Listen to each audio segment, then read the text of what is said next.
मेरे लिए बहुत बड़ा सौभाग्य है।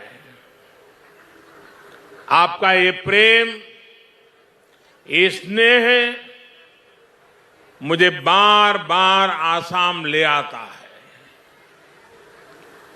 बीते वर्षों में अनेकों बार मुझे असम के अलग अलग हिस्सों में आने का, असम के भाई बहनों से बातचीत करने और विकास के कामों से जुड़ने का अवसर मिला है। पिछले वर्ष मैं कोकराझार में ऐतिहासिक बोडो समझौते के बाद जो उत्सव हुआ उसमें शामिल हुआ था।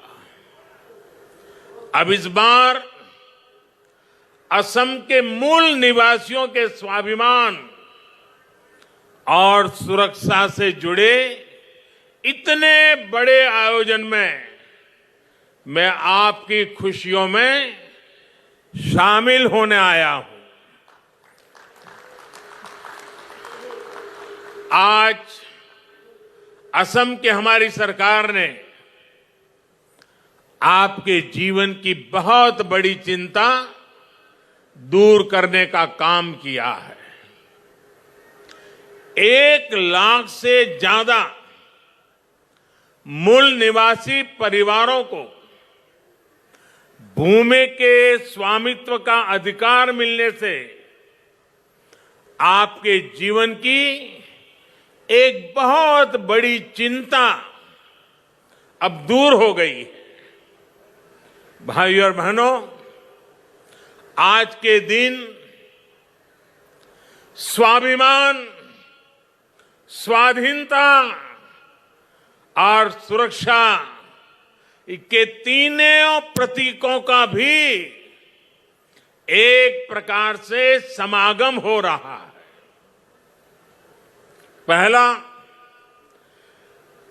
आज असम की मिट्टी से प्यार करने वाले मूल निवासियों के अपनी जमीन से जुड़ाव को कानूनी संरक्षण दिया गया। दूसरा, ये काम ऐतिहासिक शिवसागर में जैरेंगा पठार की धरती पर हो रहा है। ये भूमि असम के भविष्य के लिए सर्वोच्च त्याग करने वाली महासती जयमती की बलिदान भूमि है। मैं उनके अदम्य साहस को और इस भूमि को आदरपूर्वक नमन करता हूं।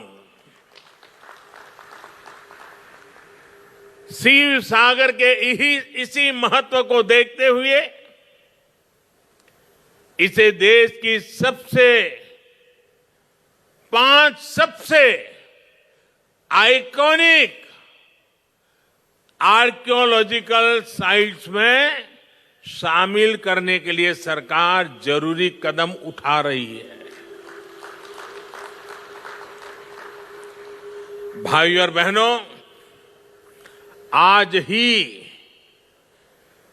देश हम सबके प्रिय, हम सबके श्रद्धेय नेताजी सुभाष चंद्र बोस की 125वीं जन्म जयंती मना रहा है।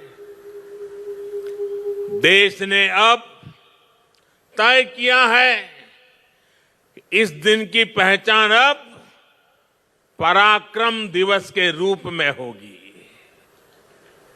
मां भारती के स्वाभिमान और स्वतंत्रता के लिए नेताजी का स्मरण आज भी हमें प्रेरणा देता है।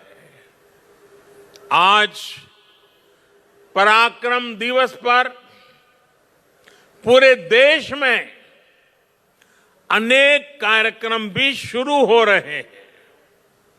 इसलिए एक तरह से आज का दिन उम्मीदों के पूरा होने के साथ ही हमारे राष्ट्रीय संकल्पों की सिद्धि के लिए प्रेरणा लेने का भी अवसर है। साथियों, हम सभी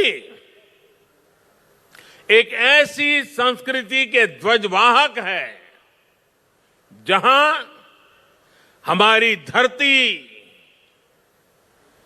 हमारी जमीन सिर्फ घास, मिट्टी, पत्थर के रूप में नहीं देखी जाती।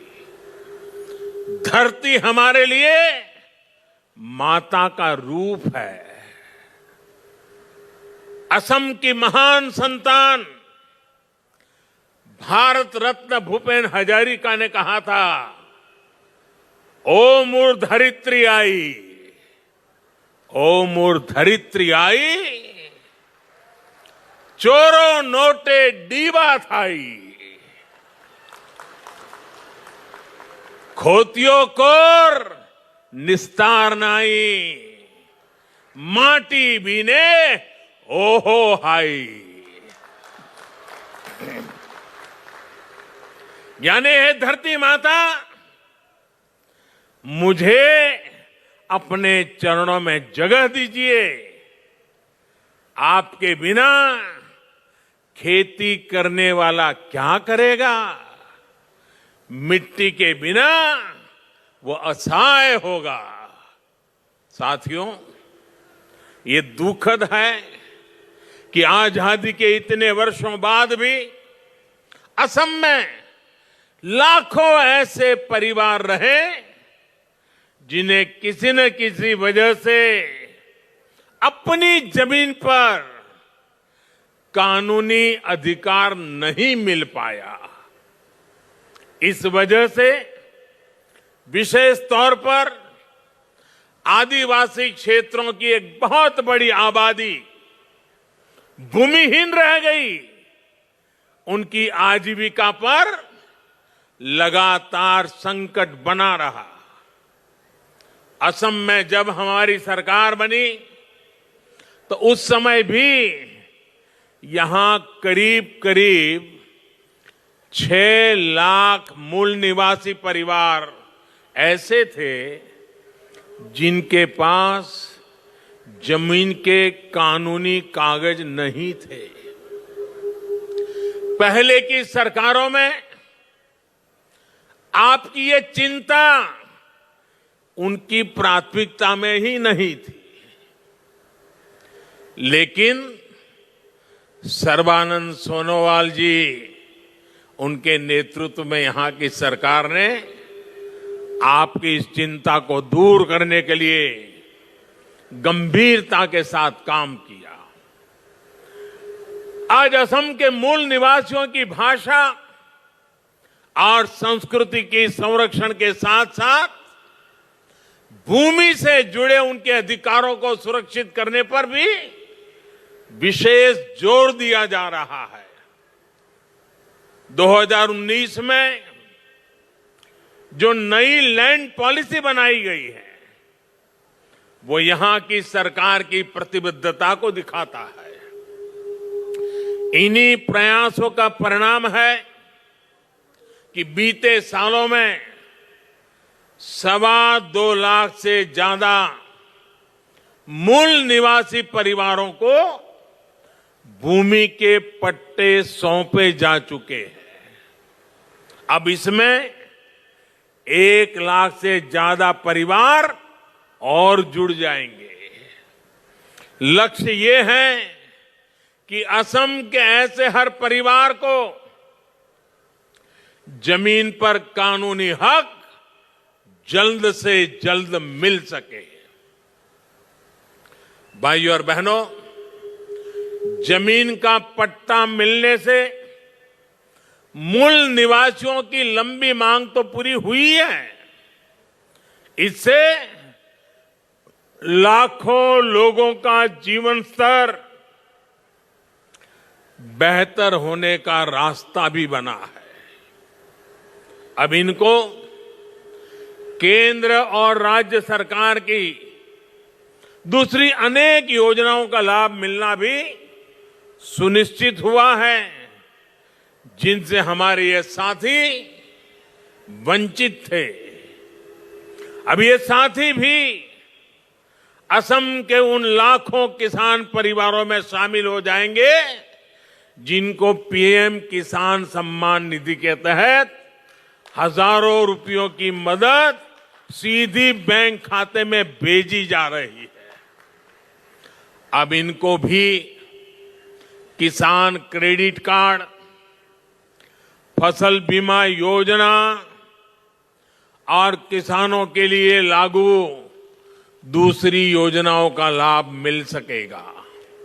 इतना ही नहीं, वो अपने व्यापार कारोबार के लिए इस जमीन पर बैंकों से ऋण आसानी से ले पाएंगे।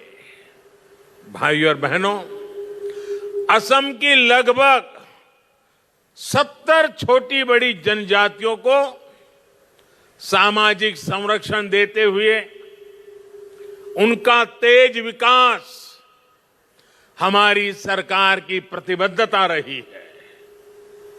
अटल जी की सरकार हो या फिर बीते कुछ सालों से केंद्र और राज्य में एनडीए की सरकार, असम की संस्कृति, स्वाभिमान और सुरक्षा हमारी प्राथमिकता रही है।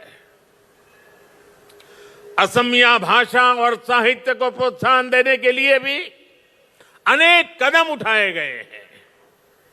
इसी तरह हर समुदाय के महान व्यक्तित्वों को सम्मान देने का काम बीते सालों में असम की धरती पर हुआ है। श्रीमंत शंकरदेव जी का दर्शन, उनकी शिक्षा असम के साथ साथ संपूर्ण देश, पूरी मानवता के लिए बहुत अनमोल संपत्ति है। ऐसी धरोहर को बचाने और उसका प्रचार प्रसार करने के लिए कोशिश हो, ये हर सरकार की जिम्मेदारी होनी चाहिए थी। लेकिन बाटाद्रवा सत्र सहित दूसरे सत्रों के साथ क्या बर्ताव किया गया, ये असम के लोगों से छिपा नहीं है। बीते 4.5 सालों में असम सरकार ने आस्था और अध्यात्म के इन स्थानों को भव्य बनाने के लिए कला। नमस्कार, मैं हूं मानक गुप्ता। अगर आपको हमारा ये वीडियो पसंद आया हो तो इसे लाइक और शेयर जरूर करें, और हां, हमें सब्सक्राइब और फॉलो करना ना भूलें ताकि आप देश और दुनिया की कोई खबर मिस ना करें। तो जुड़े रहिए हमारे साथ और देखते रहिए न्यूज़ 24।